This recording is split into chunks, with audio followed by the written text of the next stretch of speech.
Hello from Portland, Oregon. My name is Barbara Steinberg, and I welcome you to an informative session on how to implement Oregon's early literacy grant so that every child has the right to learn how to read.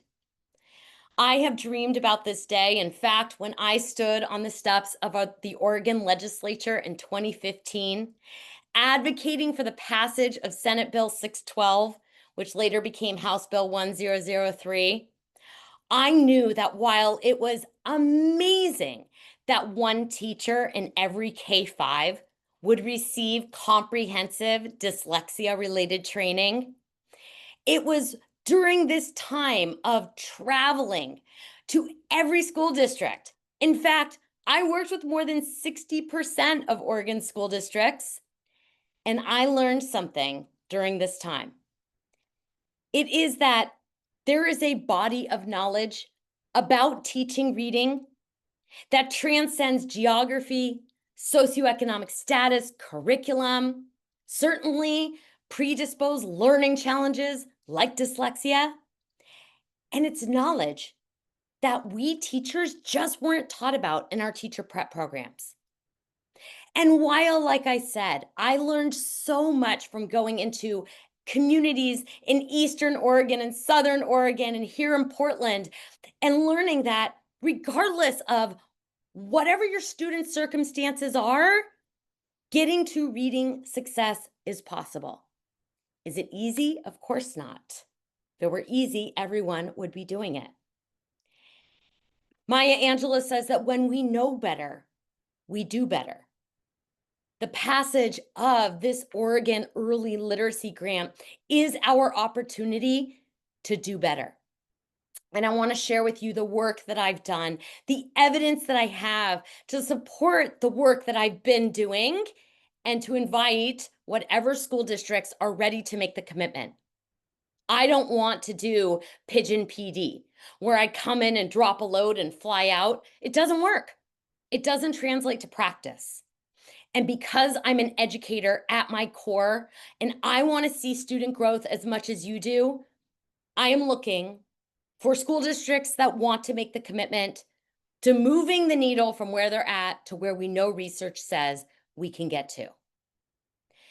So I'm going to answer this question, and I'm going to start with some anecdotal data, survey data. I have collected survey responses from attendees of my 6-day Foundations in Reading course. And these 1,763 respondents, I will read the prompt, and then you can see the percentage that either agree or strongly agree. 96% say this course gave me the confidence to help struggling readers.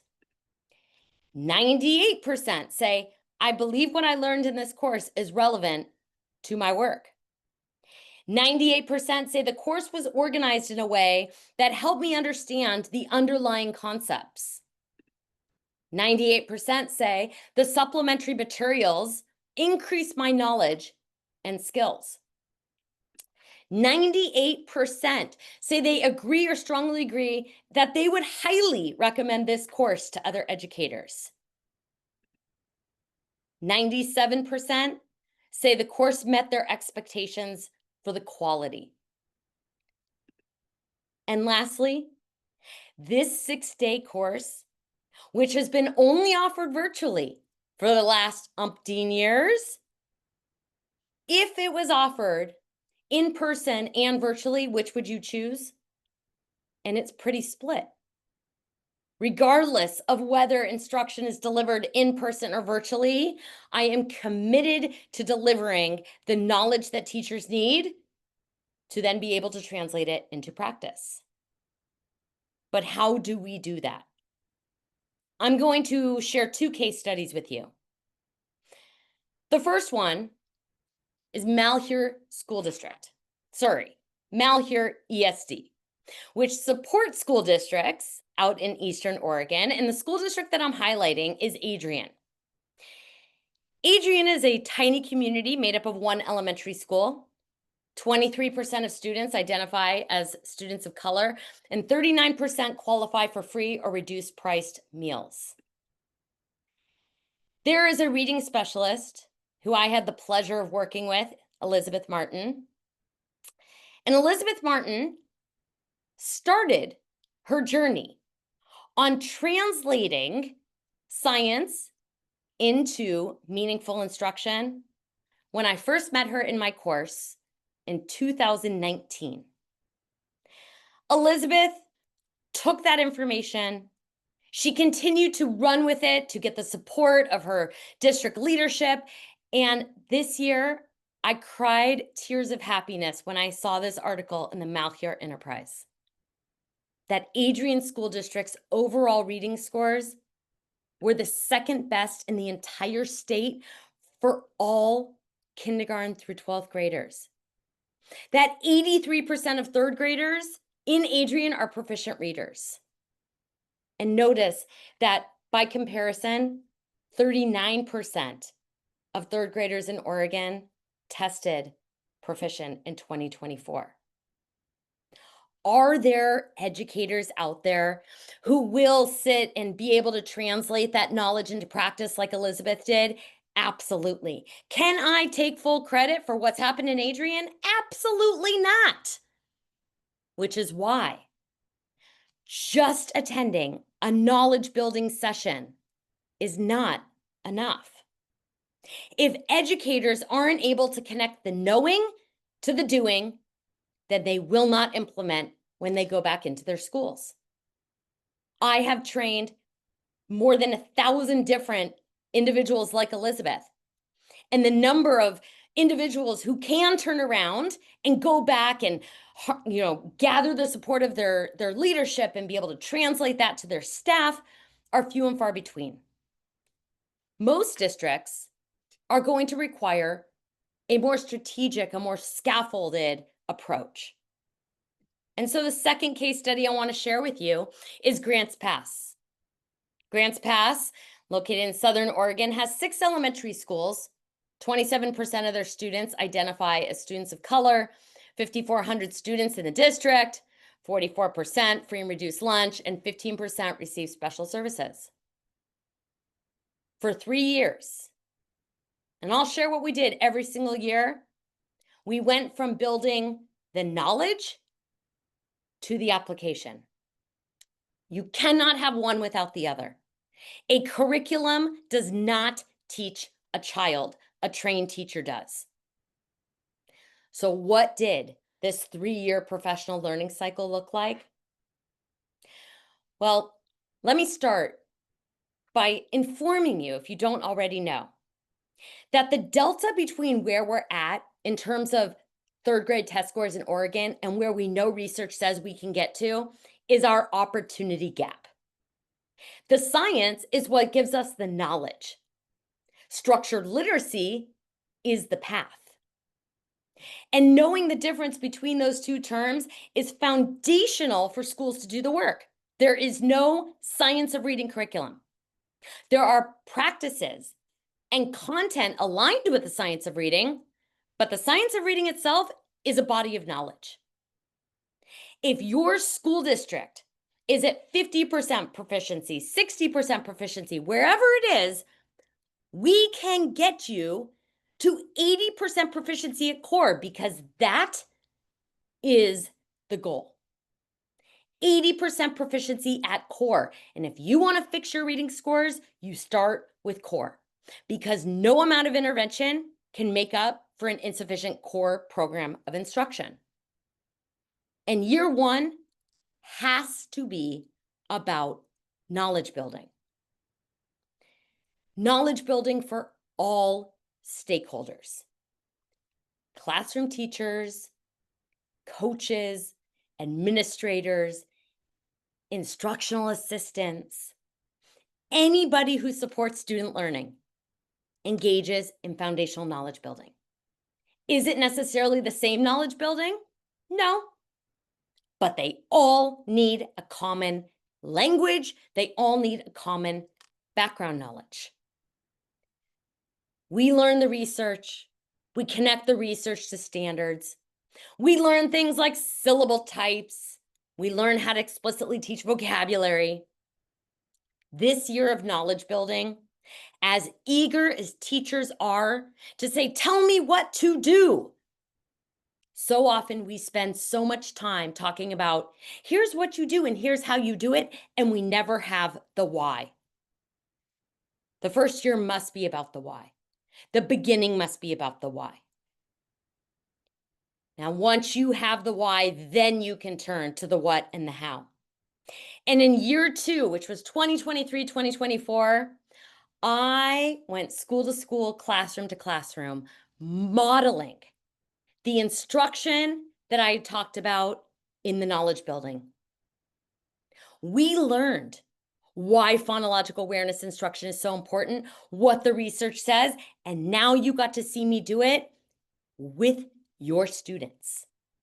And it's when you saw me do it with your students in the context of a foundational skills lesson that connections were made. It was during the conversations after the lesson where educators could reflect back, where I could do embedded professional learning, connecting the knowledge to the action.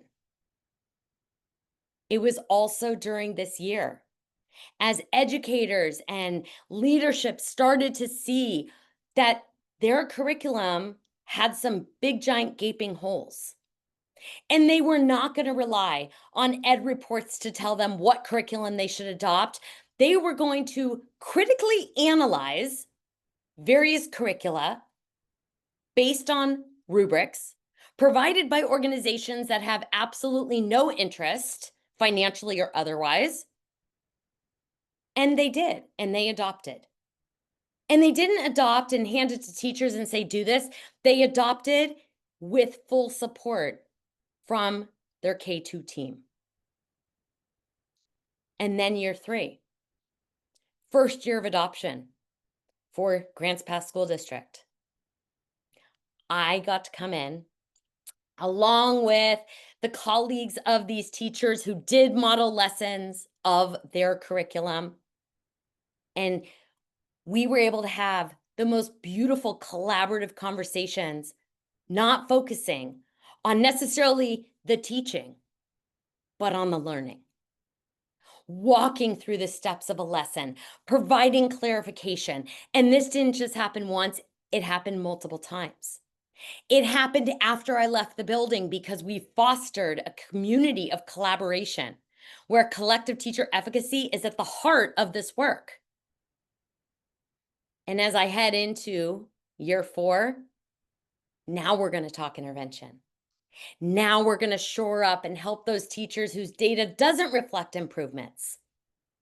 We're going to work with EAs who often work with the students who are hardest to teach, who are not responding to instruction, and who don't necessarily have the formal background knowledge of education training to rely on. This is a district who has fully committed. And in the first year, their data shows it. Marcy Sarver works as an assistant for the Office of Curriculum and Instruction. And she says that the kindergarten Acadience data and a year, this team has never had results like this ever. 90% at or above benchmark for the composite, 88% at or above benchmark for first sound fluency, 98% at or above benchmark for phoneme seg, 91% at or above benchmark for nonsense word fluency. In year 1, kindergarten, you bet that first grade data next year is going to be absolutely unbelievable this year. Now, of course, first graders, they didn't have kindergarten. The first grade teachers had to fill in a whole lot of holes, but even this is an improvement. And what we see and what brings the work back for year 4 is that the difference in data between Class A and Class B is night and day. What is happening in Class A that is not happening in Class B? Because, as Anita Archer says, how well we teach equals how well they learn. And in collaboration with the coaches, with the administration, we're going to help this teacher so that her data can look like Class A. Of course, screening data gives us the big picture. If we dig a little bit and look at the diagnostic data, every single module of their chosen curriculum has a diagnostic assessment to show whether or not students have learned what they've been taught. And while we could take any of the modules, I'm using module 4 as an example, and as you look at this yellow and green, 67% of students scored 80% or higher. 67%. Our goal is 80%, right? 80% in year 1. We're going to get there this year. It took an incredibly structured, sustained approach to get these kind of gains. And like I said, one and done professional learning, it doesn't work. It requires a top-down, bottom-up effort. And I am looking for a handful of districts who want to walk this journey with me, because every child deserves the chance to read. We can make it happen. I look forward to hearing from you. Let's set up a time to chat. PDX Reading designs professional learning that is completely geared for the individual needs of a school or a district. This is not a canned program. The only thing that's canned, the results. Look forward to hearing from you soon.